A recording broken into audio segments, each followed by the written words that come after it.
Well.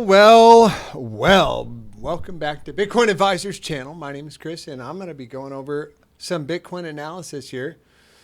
What's the bull case? What's the bear case? And to be frank, I think today's more of a day to be bullish. We will talk about the bear scenario, which starting it off with where this rally could potentially go from here based on some statistics.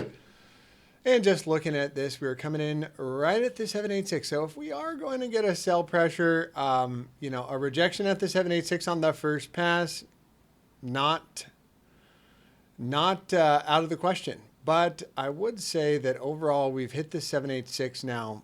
It looks like 1, 2, 3 times here. 1, 2, 3 times.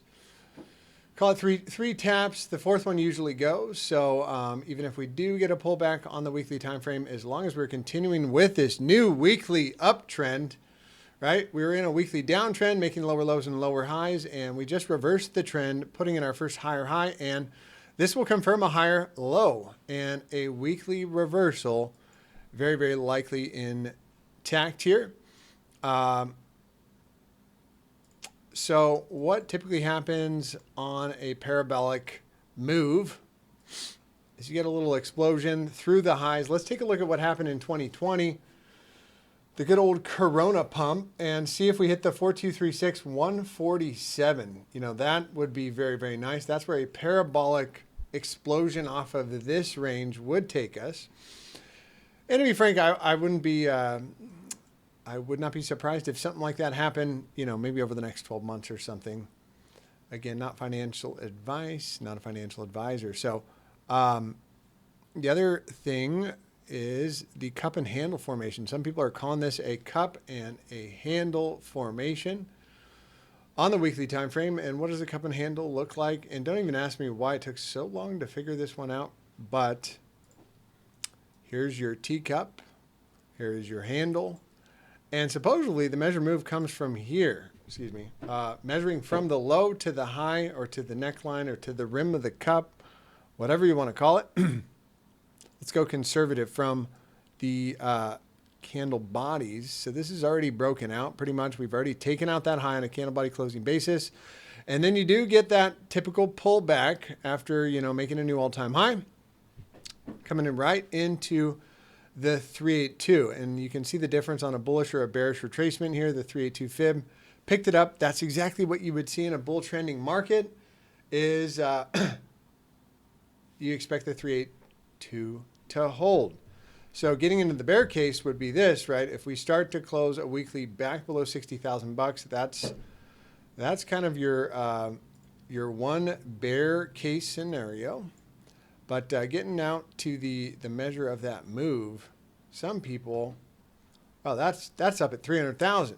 I don't know what teacups the other people are looking at, putting in the measure move a little bit lower, but that would be a nice move over the next 2 years, maybe. I don't know.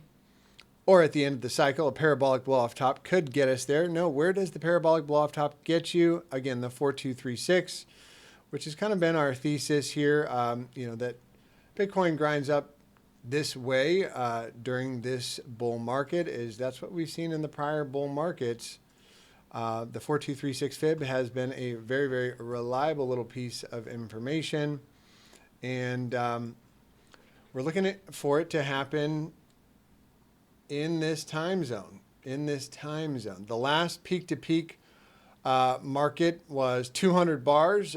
This would put us at 213. This would put us at 200, and the price levels, the green bar, that has nothing to do with the price level. That's the time, the distance. This was 49 months, 46 months, 46 months, and that is after that halving. Yeah, so what this chart does is it marks off the halving.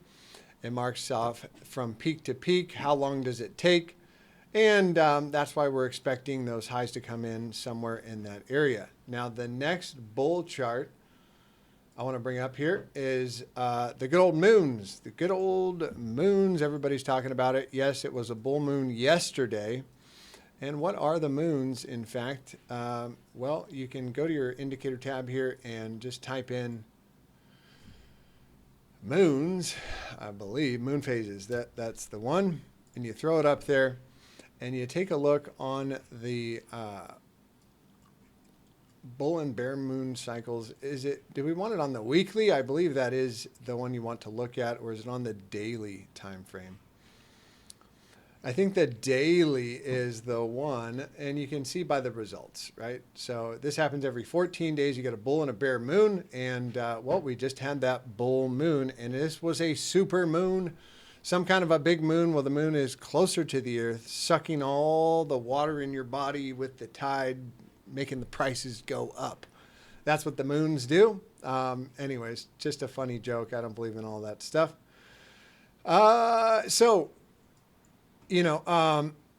Bears looking to take shorts from the high. Let's take a look at the liquidity up there. The liquidation heat map, which I have found very, very, very helpful in recent times.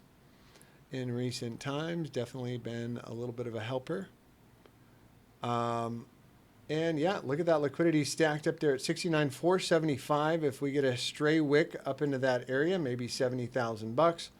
I do believe, so coming down a little bit further, down a little bit more south, maybe grabs the liquidity down here at 67,389 to open up the weekend, right? So the day is going to close here soon. It is Friday, and I do imagine the retail shows us some love over the weekend.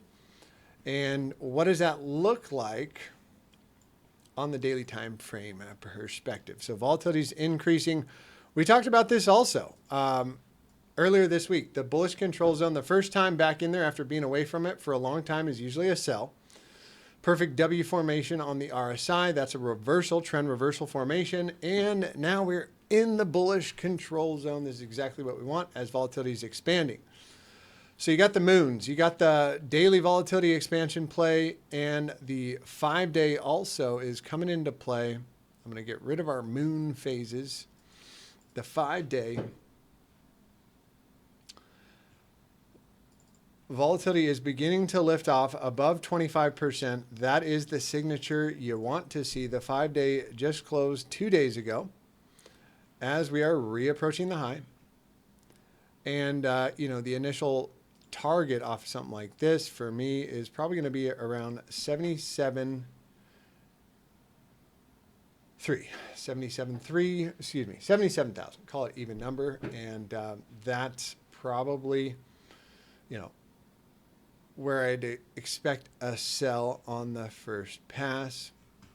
What else did we talk about? So 5-day volatility is just getting up there. Really, you want to see the moving average start to get above 25. That is where those moves, you can see this last one got us a pretty good move as volatility expanded.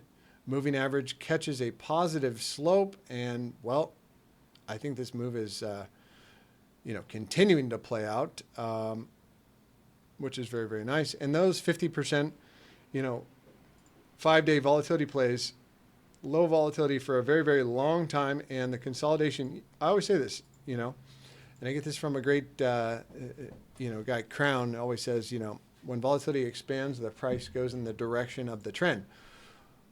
We're in a macro uptrend. Even though weekly made those lower highs and lower lows, this is a macro uptrend as we're grinding up against the all-time highs. Everybody's talking about this as a bull flag. So we haven't gotten any confirmation of the bull flag, but essentially you want to see a daily closure above this last high right here. A daily closure back above there. It's going to look good for, some pretty good continuations. Where does the flag take us? Boom. 144,000, getting a lot of confluence there. 144, 150,000 would be nice. And you can expect a 50% move off a 5-day volatility play in some cases, right? So that probably gets us up to the $94,000 level. So waiting for the confirmation. How do you wait for the confirmation? Well, it's very, very hard to do, but you want to see we take out the highs and then the higher low. The retest is the confirmation. You want to see this, come in as support, and then that is pretty much confirmation, bull market, party time. Now, if you see this as a deviation, and we start to close back below these 9 and 21 moving averages on the daily time frame,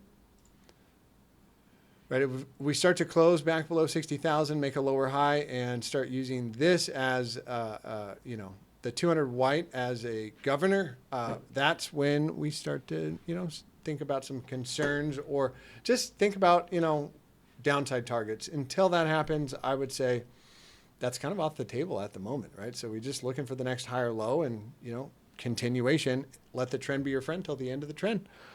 That's it from me today, guys. Hope you have a blessed and highly favored weekend, and I will see you guys on Monday. Take care.